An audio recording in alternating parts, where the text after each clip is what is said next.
tu phatchan gya damna le hatna ap wa papathin thangwa na kape in chuteng le mum tina krista a kaso piteu nang hong na bon chawa damanu diu kata sanin chuteng le nang hodi ngong ken tau pi jingi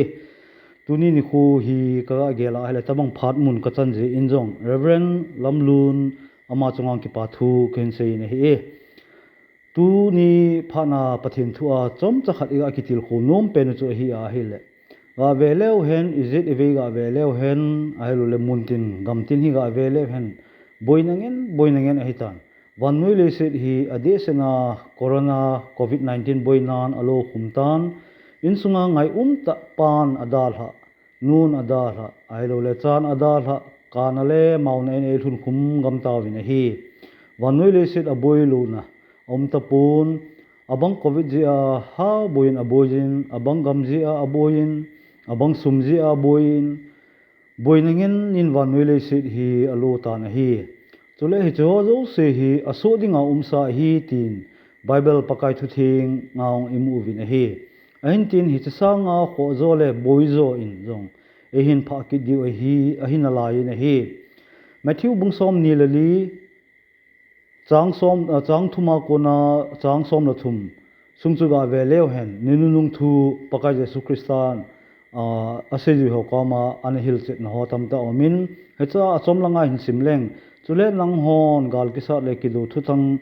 naza dingu hi chingthei win kidu thuthang naza dingu hi chingtheijun lungdong hi un ize enmity le hechang chu hungso te ding hi tia pakai jesu krista olivet mol chunga atu penin ama koma gu thima hungdong un hi matthew 24 jesun adon bu chu iga vetle aman asei ho koma an sei chu tu a hungki pan a hita na hi thulam leng gal ki sat na aadhar card thu covid 19 vaccine thu a keima krista chu ka hi tia ki se africa gamsung jong ang ta na hi Timothy bungthum chang thuma kona somna segi sungong chu iga vethi hi ninung thu a pakai jesu kristan phatike cha e hil ho lai sungong he phatike cha emu diu hi chule tu masanga chun indian parliament a jong pm prime minister of india narendra modi in one world one government thu ahin phapu in a hi echo zo se hi pathen thu se hon ama ho het na ase hi pun bible a kisun so ke hi daniel bungni changkhana ko na anuilang se chu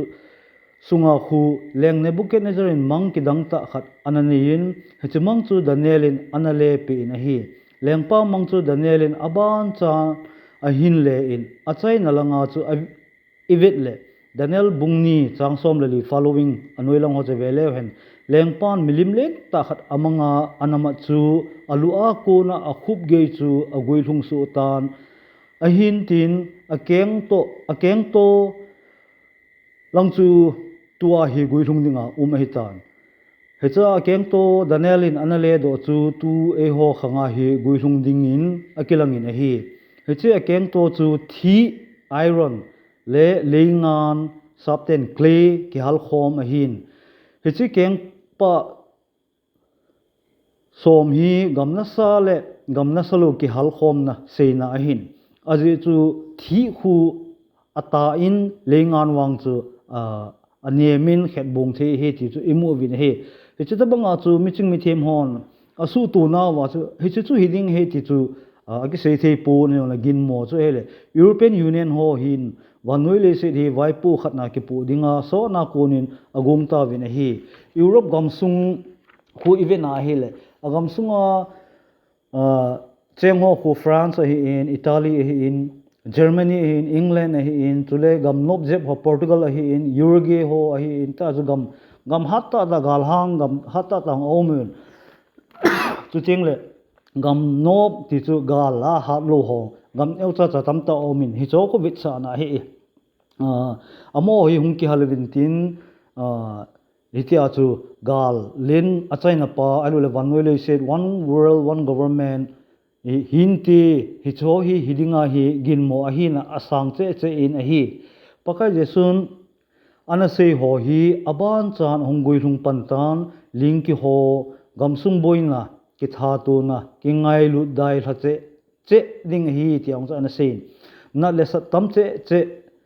kanale mauna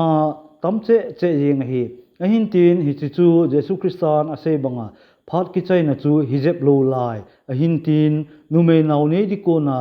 nat pa to bang chu ahi tin anase na hi tukum 2021 sung hi mi him a hat laita in sung mi dal hazong aching a themin zong mi house in zong saplin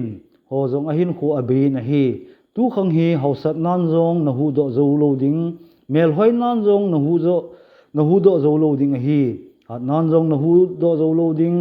chi nan zong na hu do zo lo ding hi thep nan zong na hu do zo lo ding na hi e kilik sa ki hoi tho sa phat a hi tapui tu a corona iki chan nu wa arul iki chan nu iki cha uvin vaccine zong satan number hi chule government in mi him asu gam gut hi tiloi zong a umin hi kum sang ni masang pe achun them gao hon ana seitan chule ehu hingpu Jesu Christa en zong ana seitan he cho zo se hi hung thung ding a hi anati sa ahin thungjong ahung thung pantan a hi chule he chi sanga kho che boina sang ta hungkit na lai ding a hi Daniel bungsom ni le sagi sunga ninunung thu hungki se ho khu ivet le wanoi le sit hi boina le thogim na hi om ding ki se sa le ki koisa a hi tin jong akimu in a hi e tuni ni khu a iga se nom pen chu a hi le cross a thi san lung chu koi ding ham nang le ke su cha na le hu do na inei na dingo wa hello ham tunia hi Christian te hin khu mandan hi evet le lagaw hin khu a ki salel talowa ta sa thu a bo ki salel gam hi tai church ministry prayer ministry a hin Christian te ki salel na pen chu hi ala ta salang zong ta salang a zong hi ki salel gam hi tai lagaw su slave of sin apang akitam ta na hi ngai lu le lung se hi athu a bo hi tan iga vina hi a hele hobung lam kai ho la ong hi kalam kai ti ho nu te lam kai lang hi in pa te lam kai lang hen cha te lam kai lang hen hobung lam kai ho hi vin mi hem tam ta hin e ho le ho ki hlema hin khumang hi tam ta om tai aje chu e ho lung ge la hi kathi ni teng na kalung chunga thilpha min a sei theina ringa ki salel jong tan chu teng le hobung lam kai khat ki kahi in thizong leng wan gam lu ning kati tilong mi tam ta o min hi dikan nahi mana pastor nahi mana so hu hing na mo chan de ding hai poi Jesu Christa e ho hu hing pu cross nga thisan man luta e sab do pau ama chu ita san lo wa hele dikon hin lang pastor hin lang reverend hing katin hi zong leng Jesu Christa chu ka kisan lo wa hi ale keima adinga chu hu hing na chu poi ti chu e heading wa pakai mina kati min hi mi him tam ta hi ema le ema ki thamona ema le ema ki hem tha a hi ta hi he chia hi khat ve kom le ele e zong iki khol anga jin hi tu ache sa mel ha achun keima zong dammo na sang ta kanene hai lelna khosi bu se abon cha ko min lo ina cheleng itinama jong le covid positive nahi ti chu asap diu ka het sa hin hintin lo ina chilowa ina phatike cha ka kijena pathelung se na tuna hi nanghola pathen thu se a kum a hi tiong chu pathelo pin dinga ka se hintin chi kanat sunga zan khat hi ani thum chan na zana chun zan somani gin vel chun ka hai hong kain lel thim tan ka khusi hong kho in pon izat ikisil wanga chan alum do thei tapun hiti chun ka hai na chu hong ha sa thim pha na chun kalunggel chu abeita o keima he jingni kho hi kamu kit lo ding hitam ti hi kalung thima hong ta na he cha chun keiman Jeremiah bungsom thumna thum chang thum ko call unto me atia nei holin nei kovin nai ngai sai nei kovin tia kisei na pa bible chang ko kalung thima hong kilangin pathin ko ma ka tawin hepa bol khil to khili se na kania hi jong le nangma angsunga ngaidam thum the ya hin ko kani na la je in namin lopi ka thangwai ne he jingni ko mu thelwa kum kha a hi jong le hepa he chima sanga chu nangma angsunga ngaidam na kain thu me kaloi ko gol ho ko set na ho ahilu le kilit sa ta kana pau na ho ahilu le nang ma delu lama thil kana bol na kha ka bol kha o ma hi jong le abon cha nang ma ni ngai demin ti a pakthin ko ma ka tawin chu pha na chun lu kan in tuisa ka donin phat kai mu le jingkan phatike chan kungdam do in hi e chu pha na chun tuni chan ge hin dam selin hin ko ka puijingi ti chu ka se do no min hi e pathin lu pin dinga themhat khan se hi in tuteng le abana ka se nom chole Isaiah bungsom ngalanga changup che velew hen la chun mu thea penin pakai chu holun nailama penin ama chu kovun ati na hi e hecha chu hechi bible sang a ko na hi bes ka bol nom pen chu hele pathin hi jesu christa hi tua hi mu thea hi in ama hi ko thea na lai hi in hol thea na lai hi Isaiah bungsom ngalanga changbu ma mu thea penin pakai chu holun nailama penin ama chu kovun ti a chu ipidinga Isaiah them gau pa hi ni chi aji ham ti a hele ni khat hi jesu christa hi mu thea lo ding ai tai ko thea lo ding ai tai nailama lo ding ai tai hichi a chu Isaiah hin mu thea penin pakai chu holun nailama penin ama chu kovun ti a chu ethupi hi in hi aje chu hichini kho chu iti hungi ding ham ti a hele tribulation Daniel hafta sunga ho pathin chu kamutin hol jong le han mau jong le han pathin itaw na angai pha lo ding aza pha lo ding he tai tu hi phat kijen pet ta tu hi phat hoi lai ta pathin i hol na diu pha chu tu pha he ti chu iga se do no mu in hi Jeremiah bungsom thumna cham thuma ko nang chu imutawin tia eiki hil le eiki sei pe bangin tu hi aphat ipakayu jesu christa hi muthe pe na holuti nailama pe nun kovuti inzole phat hungki chaile kovutin pengjong le hen eisan pe loading a hitai tu hi phat ki jen pe cha khatle khat ki ngailu hitin khatle khat ki dom to uti chuting le khat ki taupi jinghuti jingka ni la in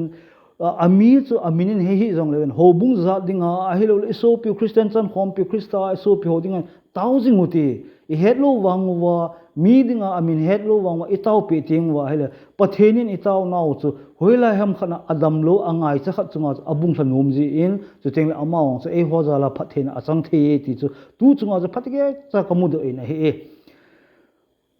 chu teng le tu hi phat ki jen pe cha chu in sunga mai cham sim phat mai cham simutin pathen ko ma in sunga ki khomuti mai cham sim kati lo na sum koyute mai cham ma chun chucheng pathen angin tawuti pathen angin sum koyutin tawuti kati na ai put in sum ki khop na he ni ha se enei thei chana pha he ti chu ka se do no men he nu le pa te ho hi win chale nau ta e bon chawa church la phatike chana ki hongpon government in e hon pe po win thingsen in hinkin hechi hoina ikai sangwa ina ki khoma minu mi pa cha te kim dela pathin thu se wa pathin ko ma itaw hechi chu pathinin tu khanga he angai cha penta kha chu he tiong chu iga se do no mu ti iga sai do no mu hi insung mai cham insung ki khop na hi sem jinga taw jinga chule lhagau thu a ki hel jingu te muthim hi anai tul jeng ta na hi ikigo jimu hinam na insung tu tun ipakayu hungtale darha umding insung mite umam hungum tele I nati dem